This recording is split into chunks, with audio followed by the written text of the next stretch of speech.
2023년을 시작하면서 여러분들과 함께 갈라디아서를 함께 살펴보고 있습니다. 갈라디아서를 여러분들과 함께 살펴보면서 참 예수 그리스도의 참된 복음을 보기 원합니다. 2023년 우리는 참 예수 그리스도의 복음을 조금 더 올바로 이해하고 또 예수 그리스도의 복음 위에 세워지며 또 그 복음의 삶을 살아가는 한 해가 되기를 참 소원합니다. 지난주에는 타협할 수 없는 복음이라는 제목으로 우리를 죄에서 구원할 수 있는 복음, 또 우리를 구원에 이르게 하는 그런 복음, 또 우리를 하나님에게로 인도하는 복음, 이 복음은 절대 세상의 그 어느 것과 타협할 수 없는 복음이다 라고 말씀드렸고요. 그래서 우리 믿는 사람들은 예수 그리스도의 복음을 확실히 붙잡고 그 어느 것과도 그 복음에 있어서는 타협하지 않고 복음의 굳건히 서 있어야 된다라는 그런 말씀을 여러분들에게 드렸었습니다. 계속해서 갈라디아서를 살펴봅니다. 오늘 함께 은혜 받을 하나님의 말씀은 갈라디아서 1장 11절부터 24절까지입니다. 좁깁니다. 우리 돌아가면서 교독하도록 하겠습니다. 형제들아, 내가 너에게 알게 하노니 내가 전한 복음은 사람의 뜻을 따라 된 것이 아니니라. 이는 사람에게서 받은 것도 아니요 배운 것도 아니요 오직 예수 그리스도의 계시로 말미암은 것이라. 내가 이전에 유대교에 있을 때에 행한 일을 너희가 들었거니와 하나님의 교회를 심히 박해하여 멸하고 내가 내 종족 중 여러 영갑자보다 유대교를 지나치게 믿어 내 조상의 전통에 대하여 더욱 열심히 있었으나 그러나 내 어머니의 태로부터 나를 택정하시고 그의 은혜로 나를 부르신 이가 그의 아들을 이방에 전하기 위하여 그를 내 속에 나타내시기를 기뻐하셨을 때 내가 곧 혈육과 의논하지 아니하고 또 나보다 먼저 된 사도 된 자들을 만나려고 예루살렘으로 가지 아니하고 아라비아로 갔다가 다시 다메섹으로 돌아갔노라. 그 후 3년 만에 내가 게바를 방문하려고 예루살렘에 올라가서 그와 함께 15일을 머무는 동안 주의 형제 야고보 외에 다른 사도들을 보지 못하였노라. 보라, 내가 너에게 쓰는 것은 하나님 앞에 거짓말이 아니로다. 그 후에 내가 수리아와 길리기아 지방에 이르렀으나 그리스도 안에 있는 유대인의 교회들이 나를 얼굴로는 알지 못하고 다만 우리를 박해하던 자가 전에 멸하던 그 믿음을 지금 전한다 함을 듣고 나로 말미암아 하나님께 영광을 돌리니라. 아멘. 사도 바울은 이제 갈라디아서를 시작하면서 서신 첫 마디를 이렇게 시작합니다. 1장 1절 말씀입니다. 우리 한번 같이 한 목소리 읽어볼까요? 사람들에게서 난 것도 아니요 사람으로 말미암은 것도 아니요 오직 예수 그리스도와 그를 죽은 자 가운데서 살리신 하나님 아버지로 말미암아 사도된 바울은. 여러분, 이렇게 시작하면서 사도 바울은 그가 사도됨을 말하는 것으로 갈라디아서를 시작합니다. 여러분, 왜 그렇습니까? 그 이유는 당시 거짓 교사들, 그러니까 다른 복음을 전하는 그 거짓 교사들은 바울은 사도가 아니다라고 주장했던 것입니다. 그들은 바울은 예수님의 12제자 중에 하나가 아니어서 예수님께서 이 땅에서 사역하실 때 바울을 인정하지 않았다, 예수님께 인정받지 못했다라고 하며 또 그들은 바울이 참 중심에 있는 예루살렘 교회에서 파송을 받지 않고 안디옥 교회, 그러니까 즉 이방 교회에서 파송을 받은 것을 말하면서 그는 사도가 아니다라고 말을 했던 것입니다. 그런데 이렇게 그들이 사도 바울이 이 사도됨을 부인하는 이유는 사도 바울이 전하는 복음, 이신층 이 복음, 그러니까 즉 예수 그리스도를 믿어 의롭다함을 얻는다라는 그 복음을 부정하기 위해서, 걷다 반박하기 위해서입니다. 그들이 전했던 메시지, 잘못된 가르침을 전했던 그 거짓 교사들의 메시지는 유대인의 그 할례와 유대인의 모든 율법과 규례를 지켜야만 구원을 얻을 수 있다라고 가르쳤던 그 메시지와 정반대인 사도 바울의 메시지, 오직 예수를 믿어 구원을 얻는다. 라는 이 메시지를 갈라디아 교회 성도들, 교회들 성도들에게 불신하게 하기 위하여 그들은 바울은 사도가 아니다라고 그들은 얘기했던 겁니다. 여러분, 복음 전하는 그 메신저를 불신하게 되면 그가 전하는 메시지 또한 당연히 불신하게 되는 것입니다. 그러니까 메신저를 공격해서 메시지를 nullify, 그러니까 무효시키겠다는 것입니다. 그래서 사도 바울은 갈라디아 교회에 편지하면서 가장 첫 인사말에서 자신의 사도됨, 하나님 아버지로 말미암아 사도됨을 사도 바울은 말하고 짚고 넘어가는 것입니다. 오늘 말씀, 우리가 함께 읽었던 오늘 말씀에서도 사도 바울은 자신이 어떻게 사도가 되었는지를 말을 하고 있습니다. 오늘 말씀 13절부터 16절까지를 보면 사도 바울이 복음의 일을 위하여 부름받은 것이 기록되어 있습니다. 하나님께서 사도 바울을 복음의 일꾼으로 부른 것은 여러분 우리가 잘 아는 대로 사도행전 9장에 보면 조금 더 상세하게 기록이 되어 있습니다. 사도 바울은 예수 믿기 전에 자신의 모습을 보면서 유대교를 위한 열심이 있는 사람으로 말합니다. 여러분 얼마나 열심히 있었는가 보면 하나님의 교회를 심히 박해하고 멸하려 하였다라고 합니다. 사도행전 7장을 보면 여러분 스데반 집사님의 그 순교 내용이 기록되고 있습니다.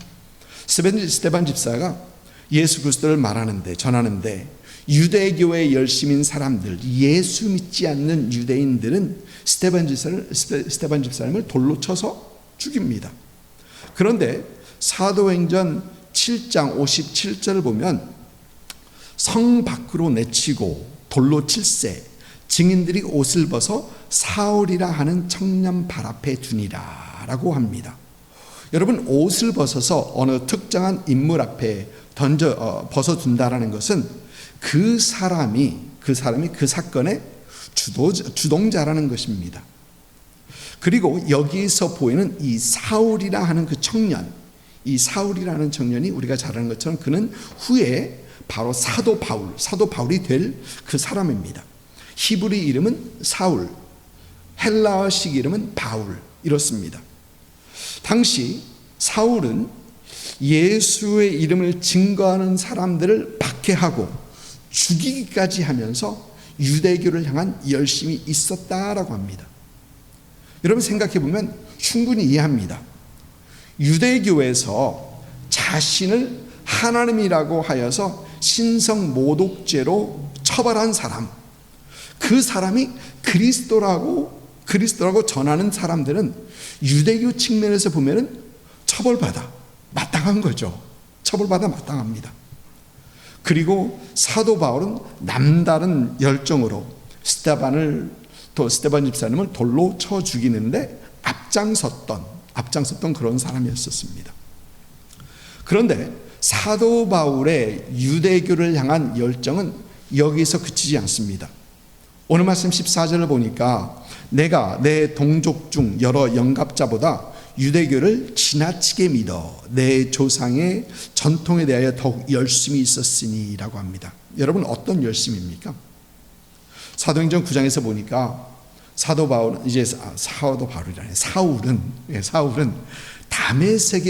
다메섹까지 가서 예수 믿는 사람들을 잡아올 수 있는 그런 공문을 대제사장에게 얻습니다. 여러분 예루살렘은 저 아래쪽 유다 지방입니다. 그런데 다메섹이란 곳은 갈릴리 호수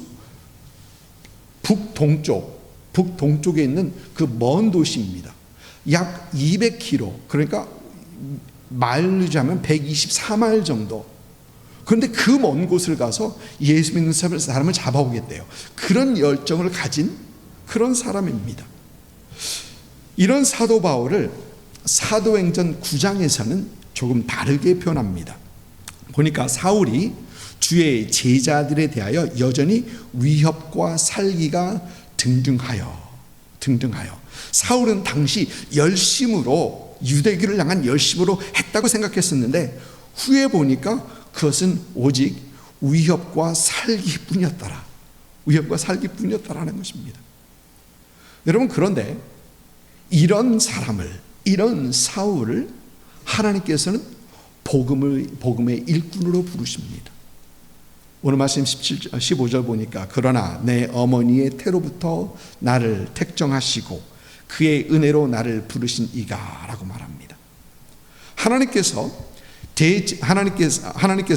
대제사장의 공문을 가지고 다메섹으로 향하는 그 사울을 부르십니다. 여러분 잘 아는 것처럼 하늘에서 빛이 비치고 그를 둘러싸면서 사울아 사울아 내가 어찌하여 나를 박해하느냐. 그래서 사울은 말에서 떨어졌는지 말에서 땅에서 엎드려서 주여 누구시나이까. 그러니까 하늘에서 음성은 얘기합니다. 나는 내가 박해하는 예수라.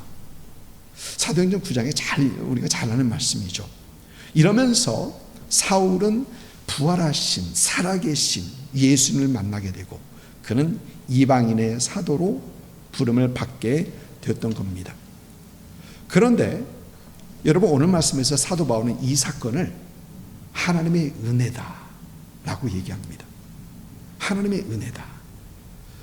여러분 이 예수 믿는 사람을 박해하던 이 사울을 보면 여러분 당시에 그가 예수 그리스도의 복음을 전할 자로 생각했었습니까? 여러분 당시 사울은 예수 그리스도의 복음과는 먼 사람이었습니다. 아무리 봐도 그는 복음을 전할 사람이 아닙니다. 심지어 여러분 주님께서 이제 예수님을 만나고 눈이 어두워져서 눈이 안 보여서 다메섹으로 가서 자중하고 이제 기도하고 있는 그 사울에게 제자 하나를 보내려고 합니다. 아나니아라는 제자입니다. 주님께서 직가에 가서 사울이라는 사람을 찾으라. 그가 기도하는 중이다라고 합니다. 그러니까 여러분 아나니아의 그 대답 기억하십니까? 주님, 그는 믿는 사람들을 잡으러 예루살렘에서 여기까지 온 사람입니다. 그러면서 가려하지 않습니다. 꺼려합니다. 가려하지 않습니다. 사도행전 9장 조금 더 밑에 내려보면은 사울이 예루살렘을 가서 제자들을 사귀려 하자, 제자들과 어떤 교제를 가지려 하자, 다 두려워하여 그 제자됨을 믿지 않더라. 네. 얼마나 나쁜 짓을 많이 했으면, 얼마나 예수 믿는 사람을 그렇게 많이 잡아서 많이 박해를 했으면 그가 제자들을 믿지 않는 것입니다.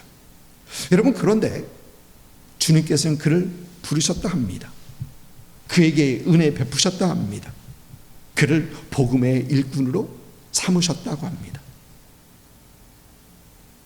여러분 우리 주님께서는 여전히 주님의 복음을 위하여 일꾼들을 부르십니다.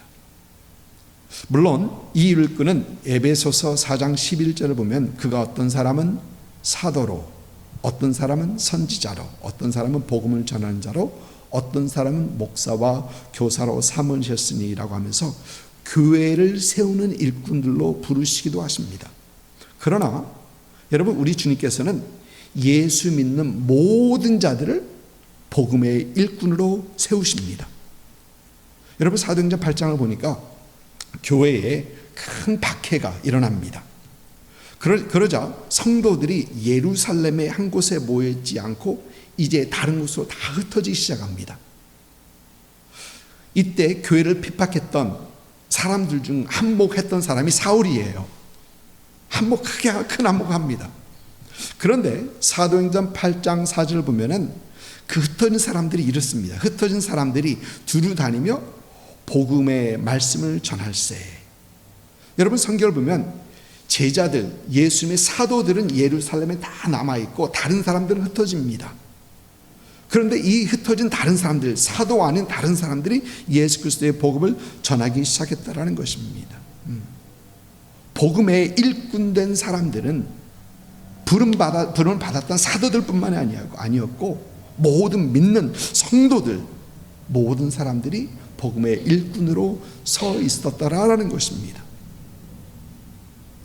여러분 요즘 우리가 사는 세대 복음이 필요한 시대입니다. 어떤 사람은 그렇게 얘기할지도 모르겠습니다. 무슨 얘기냐, 인터넷상에 얼마나 많은 설교가 있는데. 그러나 여러분 그렇지 않습니다.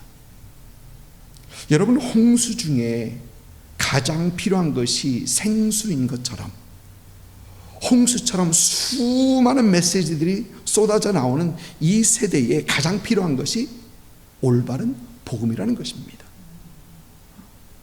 여러분이 인터넷상을 보면 별의별 사람들이 다 있습니다.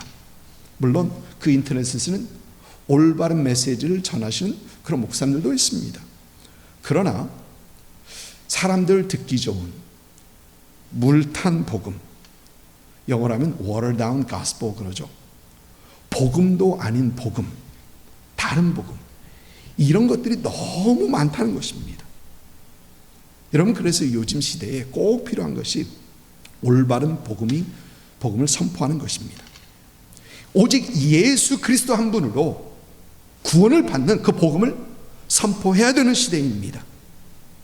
여러분, 사도 바울은 로마서 10장 14절을 보면은 그런즉 그들이 믿지 않은 이름을 어찌 부르리요, 듣지도 못한 일을 어찌 믿으리요 하면서 전파하는 자가 없이 어찌 들으리요 라면서 한탄을 하는 것을 봅니다. 여러분, 우리 모두가 우리 있는 이 삶의 자리에서 올바른 복음을 이해하고 그 올바른 복음을 전하는 우리가 되어야 됩니다.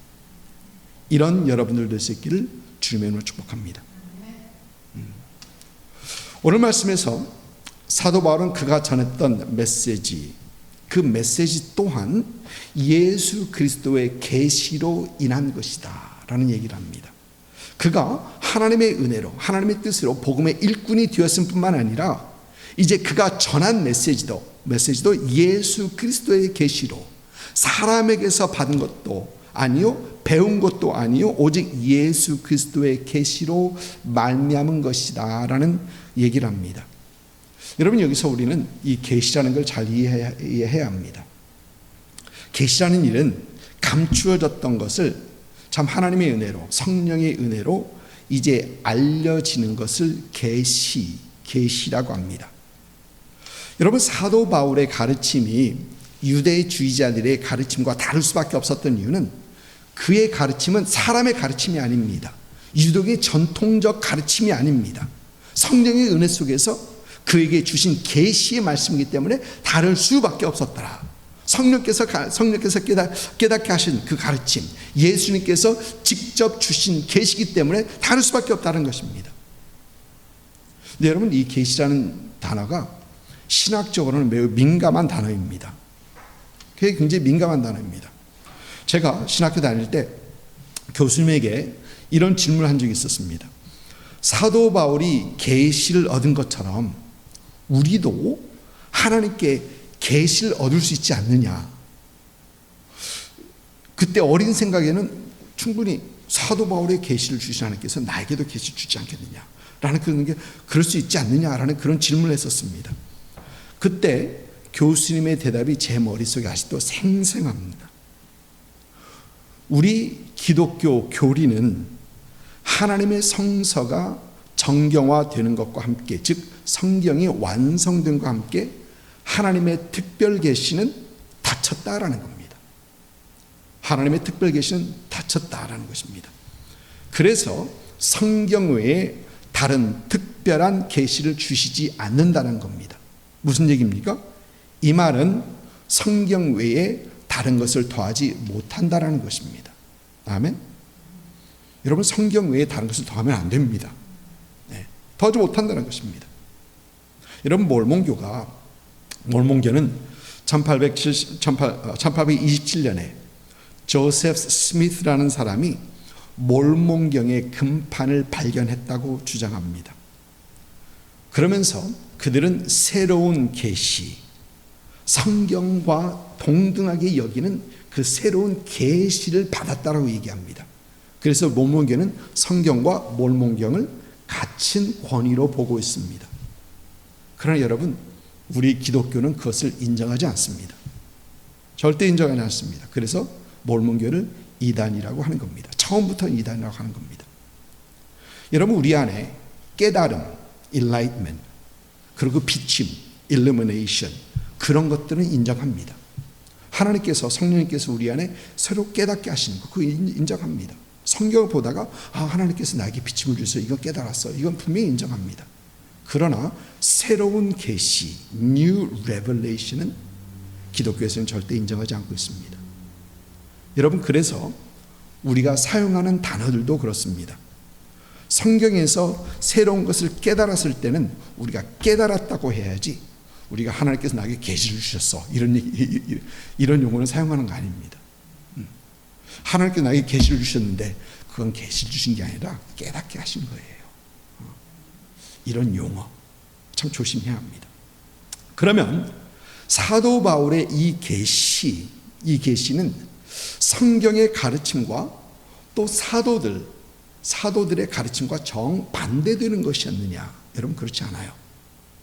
잘못된 계시를 주장하면서 잘못된 계시를 받아가지고 주장하면서 이건 예수께서 받은 예수님께 받은 계시라고 하느냐? 그렇지 않습니다. 절대 그렇지 않습니다. 여러분, 다음 주에 살펴볼 말씀을 보면 사도 바울은 예루살렘의 기둥들, 즉 야고보 사도, 베드로 사도, 요한 사도, 이런 기둥들에게 그의 복음을 제시를 합니다. 그의 복음을 점검받습니다. 그리고 그들은 그 이상이 없다라는 그 동의를 합니다. 그가 전하는 메시지 동의를 하는 모습이 보입니다. 그리고 사도 바울은 그의 가르침, 그의 복음, 그가 전하는 복음을 구약 성경에서 하나님께서 아브라함과 하셨던 그 약속을 풀어가면서 그의 복음에 옳은 것을 얘기를 증명을 합니다. 앞으로 계속해서 살펴보도록 하겠습니다. 여러분, 오늘 말씀에서 우리는 하나님께서 예수 그리스도의 복음을 위하여 사도 바울을 복음의 일꾼으로 부르시고 사도 바울은 그 복음을 위하여 말씀으로 무장하는 것을 봅니다. 그리고 사도 바울은 세상과 타협하지 않고 그 복음을 선포합니다. 여러분, 이 말씀을 들으면서 우리는 먼저 나 자신도 예수 그리스도의 복음의 일꾼으로 부르셨음을 우리는 분명 깨달아야 합니다. 나도 예수 그리스도의 복음을 위하여 부르셨구나. 여러분, 예수 그리스도의 복음을 전하는 것은 어떤 특정한 인물에게만 주어지는 특권이 아니라 예수 믿는 모든 사람들에게 주어진 사명이라는 것입니다.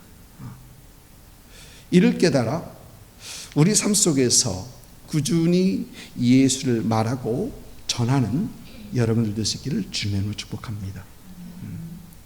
또 우리가 오늘 말씀에서 우리가 전하는 예수, 우리가 보여주고자 하는 예수, 우리가 말하는 예수, 이 예수 그리스도의 복음이 올바로 전달되고 듣는 사람이 올바로 전달되고 올바로 받아들여지기 위해서 참 우리는 어떤 사람이 되어야 되겠는가?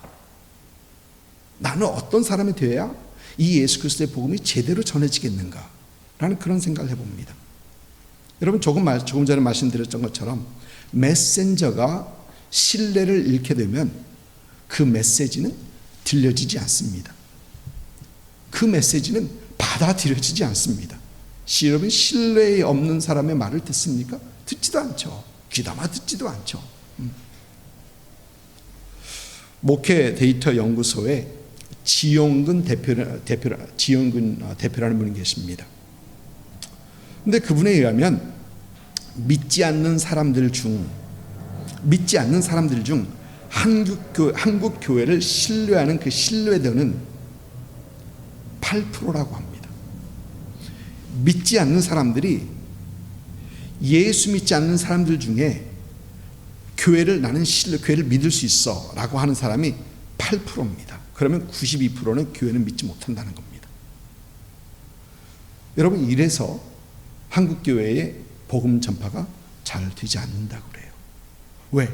듣지도 않기 때문에, 신뢰를 잃어버렸기 때문에, 메시지를 듣지도 않기 때문에 예수 그리스도를 전하지 못한다는 겁니다. 여러분, 그러면 어떤 성도들을 불신자들은 신뢰하게 될까요? 어떤 성도들을 믿지 않는 사람들은 귀담아 들을까요? 저는 이렇게 생각합니다. 세상과 타협하지 않고 복음을 말하며, 진실된 복음을 말하며 그 선포된 말한 복음을 살아가는 사람들. 말 따로 삶 따로가 아니라 선포된 복음, 진실을 선포하면서, 타협하지 않고 선포하면서 그 복음을 꾸준히 살아가는 사람들. 이 사람들을 신뢰하는 겁니다. 여러분, 믿지 않는 사람들 다 보고 있습니다. 믿지 않는 사람들은 그리스도인을 다 보고 있어요. 그들이 전하는 메시지를 그대로 지켜 살아가고 있는가? 그렇지 못하는가? 사랑하는 성도 여러분, 저와 여러분은 예수를 말하는 사람들입니다. 저와 여러분은 예수님의 삶을 살아가야 하는 사람들입니다. 세상과 타협하지 않고 예수님 말하며 예수의 삶을 살아가시는 그런 복음의 일꾼이 되시는 그런 여러분의 삶이 되시길 주님의 이름으로 축복합니다. 아멘.